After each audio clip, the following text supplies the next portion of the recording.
begin equalization. Try and work my magic.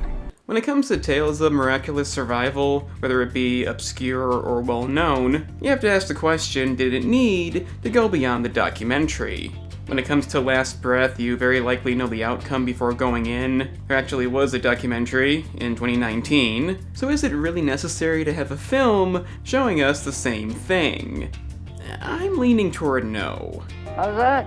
Look, I was heavily debating covering this. I don't know too much about the incident. I definitely don't want to show any disrespect. But while watching this movie, I can't help but question, why am I watching it? You see, the thing is, this actually does a lot of things right. It focuses on Chris Lemons along with his colleagues Duncan and David, who were carrying out repairs 100 meters below the North Sea, but their vessel's dynamic positioning system failed, causing it to drift, pulling the divers away from the area where they're working, and eventually snapping Lemons' tether that provided him oxygen and heat, leaving him with only about 5 minutes to breathe. For reasons unknown, he somehow survived for around 30 minutes, until his colleague David finally rescued him. They do attribute this to a few things, being the cold water, and having been breathing a gas mix with a high partial pressure of oxygen, but the fact that he lived and sustained no lasting effects whatsoever is what made it so unique. It's also a pretty terrifying concept to think about, that's why I don't want to speak badly on this, but does it warrant a movie?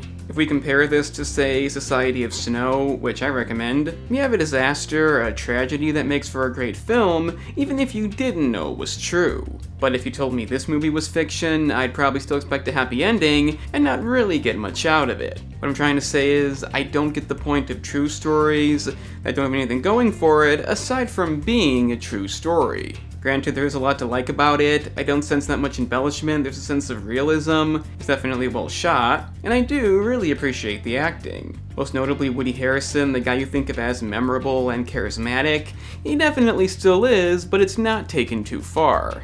He's given the old has to retire subplot. I have no idea if that's true, but him and David, who has the more serious tone, are both good supporting characters who feel mostly genuine. At no point in the movie did I feel that doesn't fit or that couldn't happen, and that's not something you see too much. There's no stupid made-up moments to create additional suspense. The events are depicted respectfully, and like I said, I do like the way it looks. One scene that stands out is when he has to climb up the manifold without any tether, maybe one of the best moments. There's a pretty good scene when the first rescue attempt fails because he hooked himself down, believing he might float away, and as a result they can't move him and almost give up. They even face him up toward heaven, thinking it's the end. But despite all these really good scenes, I still can't say I enjoyed it that much. I spent most of the movie questioning how they'd even make the hour-and-a-half runtime. I feel like it more out of the documentary. And I guess I'm of the belief that for a true story to warrant a movie, it would have to be good enough, even if it wasn't true. I know this opinion may confuse some people. I like how I can believe most of what I'm seeing, but the combination of that and knowing exactly what happens leads me to not really get that much out of it. I can see the complaints coming, I wouldn't blame you, this is a good movie. It has all the true story elements I want, aside from being one that I need to see. You're a cheat and a swindler.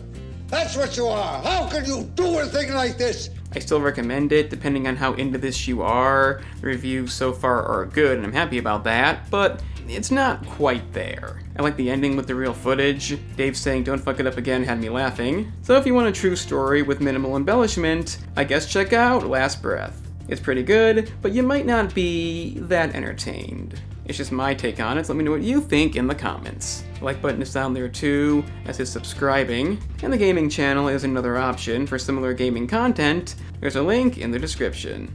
I'm the Analyst, and remember kids, a documentary may not be the most cinematic, but it will be the most truthful. Hopefully.